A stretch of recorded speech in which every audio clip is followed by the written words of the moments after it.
students, today we are going to start with the same chapter number 18, our rights and duties, which we have discussed fundamental rights. So students, we will discuss about fundamental rights. First is right to equality. Equality before law, prohibition on discrimination on grounds of race, caste, sex, or place of birth, equality of opportunity in matters of employment. Means right to equality, equal होना चाहिए, people equal होने चाहिए, हमें on the basis कोई discrimination नहीं करना चाहिए, उनका रेस देख के, कास्ट देख के, पर्सन की प्लेस ऑफ बर्थ देख के, चाहे उनको हम एम्प्लॉयमेंट दे रहे हैं कि नहीं, मीन्स इक्वल अपॉर्चुनिटीज होनी चाहिए कोई भी एम्प्लॉयज पर्सन के लिए in matters of situation. Next is right to freedom. Freedom of speech, freedom of expression, freedom of association, freedom to practice any profession, freedom to reside in any part of the country. जैसे students, हर एक individual को एक right दिया है कि वो right to free speech means कुछ भी अपना एक्सप्रेशन रख सकता है, अपने व्यूज दे सकता है, अपनी वोट दे सकता है. ठीक है, कोई भी पर्सन प्रोफेशन चूज कर सकता है रिगार्डिंग, कोई डॉक्टर है, कोई नर्स है, कोई लॉयर है, तो कोई टीचर है. मीन्स हर एक पर्सन का एक राइट है, फ्रीडम है कि वो कुछ भी प्रैक्टिस कर सकता है. ठीक है, और any person can reside in any part of the country, किसी भी कंट्री में वो रह सकता है, चाहे वो आंध्र प्रदेश हो, महाराष्ट्र हो या कहीं भी हो. Next is right against exploitation. The Constitution prohibits the employment of children under 14 years in hazardous conditions. जो कॉन्स्टिट्यूशन बना हुआ है वो प्रोहिबिट करता है कि कोई भी जो चिल्ड्रंस है अंडर 14 ईयर्स, उनको मतलब चाइल्ड लेबर नहीं करना चाहिए, अब्यूज नहीं करना चाइल्ड लेबर देके.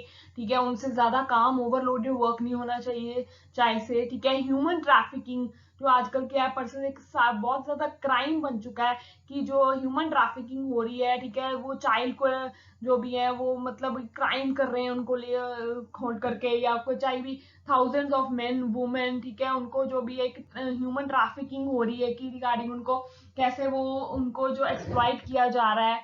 ठीक है, next student, stop exploiting labour. ठीक है, कोई भी लेबर है फैक्ट्रीज में, उनको एक्सप्लॉइटेशन नहीं करना चाहिए, मीन्स ज्यादा उनसे काम नहीं करवाना चाहिए. ठीक है, एक प्रॉपर हेल्दी लिविंग कंडीशंस उनको प्रोवाइड करनी चाहिए. Right to freedom of religion. There is equal respect given to all religions. कोई भी हमारे धर्म है मीन्स इक्वल रिस्पेक्ट होना चाहिए रिगार्डिंग, वो पर्सन जैनिज्म है, हिंदुइज्म है, क्रिश्चियनिटी है, हर एक हमारा जो रिलीजन है वो इक्वल है. हर एक पर्सन को फ्रीडम दिया है कि वो कोई भी रिलीजन को चूज या प्रैक्टिस कर सकता है अपने अकॉर्डिंग, कोई भी जो इंडिविजुअल पर्सन है. Next is cultural and educational rights. These rights protect the rights of religious and cultural activities. Educational rights are for ensuring education for everyone without any discrimination. Means हर एक person को right है education के लिए. ठीक है, regarding वो religious और cultural activities दे रहा है. ठीक है, हर एक पर्सन को एजुकेशन का एक अपना उसका हक है कि वो कोई भी प्रैक्टिस कर सकता है, कोई भी डिग्रीज जो भी है without any discrimination on the basis of caste. हर एक पर्सन को राइट है कि वो एजुकेशन ले सकता है. Next is right to constitutional remedies. The Constitution guarantees remedies if citizens' fundamental rights are violated. Mean stop child abuse. जैसे चाइल्ड लेबर है, कोई भी पर्सन चाइल्ड को मतलब अब्यूज, कोई भी ओवरलोडेड वर्क नहीं करवाना चाहिए. ठीक है, उनको ठीक है चाइल्ड को एक्सप्लॉइटेशन नहीं होनी चाहिए. ठीक है, अगर कोई पर्सन चिल्ड्रंस को किल कर रहा है या कुछ भी थाउजेंड्स ऑफ पर्सन की किलिंग हो रही है, तो हर एक पर्सन के राइट है उसके पास, क्योंकि वो लॉ को ठीक है वो फॉलो कर सकता है, जो भी कोर्ट को अपील कर सकता है ताकि अपने जो भी हमारे राइट्स वायलेट हो रहे हैं. Next is fundamental duties. Fundamental duties are defined as moral obligation of all citizens to promote spirit of patriotism and to uphold unity of India. It comes under Article 51A Part 4A. Means हमारे constitution की क्या हमारी fundamental duties है, ताकि हर एक citizen है उनके अंदर एक फीलिंग हो कि हमने कंट्री की पेट्रोटिज्म बनाई रखनी, एक स्पिरिट, कॉपरेशन, कोऑर्डिनेशन होनी चाहिए, इंडियन पीपल में यूनिटी होनी चाहिए. ठीक है, रिगार्डिंग कोई भी कल्चर, ट्रेडिशन, डाइवर्सिटी नहीं होनी चाहिए. मीन्स एक प्रॉपर एक पेट्रोटिज्म की स्पिरिट होनी चाहिए. जो फंडामेंटल ड्यूटीज है वो आर्टिकल 51A पार्ट 4A के अंडर आते हैं. अब कौन सी इसकी फंडामेंटल ड्यूटीज है? First, we must follow the Indian constitution. जो भी हमारा इंडियन में कॉन्स्टिट्यूशन बनना है, रिगार्डिंग लॉ बना है, हमें उसको फॉलो करना चाहिए। Next, we must respect the national flag and national anthem. ठीक है, हमारी जो कंट्री का नेशनल फ्लैग है, नेशनल एंथम है, हमें ऑलवेज उनको रिस्पेक्ट करना चाहिए। Next, we should promote harmony and spirit of brotherhood. एक ऐसी स्पिरिट होनी चाहिए कि मतलब कॉपरेशन, कोऑर्डिनेशन हो, ब्रदरहुड फीलिंग्स हो among number of persons. Next, we should protect and preserve all natural resources like forests, lakes and rivers.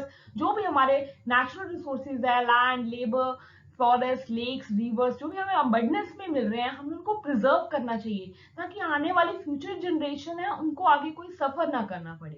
Next is, we should respect all religions and languages.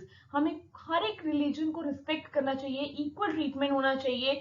ठीक है, regarding वो Jainism religion है, Hinduism है, Christianity है, means we should respect all religions and their languages. The directive principles. The constitution has laid down some directions for the government called the directive principles. Constitution ने कुछ directions laid down की है, ठीक है, government के लिए, जिसे हम directive principles बोलते हैं। ठीक है, they guide the government to function better for the welfare of the people. guidance देते हैं government को ताकि वो better हमारे welfare जो people का services provide कर सके। Number 1, the constitution has laid some directions for the government called directive principles. Number 2, ensure that people have proper living for all children up to 14 years of age. ठीक है, जो भी लोग people हैं, ठीक है, उनकी प्रॉपर लिविंग होनी चाहिए। जो चिल्ड्रन जो 14 ईयर्स ऑफ एज तक है, मीन्स उनको proper educational facilities, proper living conditions, ठीक है, कोई भी एक्सप्लॉइटेशन नहीं होनी चाहिए चिल्ड्रन की under 14 years of age hazardous conditions में। Next, to provide equal wages for equal work. ठीक है, इक्वल वेजेस देने चाहिए इक्वल वर्क के लिए, डिस्क्रिमिनेशन नहीं होना चाहिए, according to the output of the worker हमें उनको वेजेस प्रोवाइड करने चाहिए। Next, to ensure that rich people do not exploit poor people. ये इंश्योरेंस देनी चाहिए कि जो पीपल रिच है, ठीक है, उन्हें एक्सप्लॉइट ना कर सके, पुअर पीपल को, वीकर सेक्शंस जो है सोसाइटी को, उनको एक्सप्लॉइट ना कर सके। So students, these are the guidelines जो हमारी गवर्नमेंट ने इशू की है, डायरेक्शंस प्रोवाइड करते हैं ताकि गवर्नमेंट की बेटर फंक्शन कर सके regarding the welfare of the people. So students, this is your homework. Read page number 145 and 146 of chapter 18. So that's all about the chapter. Thank you. Have a nice day.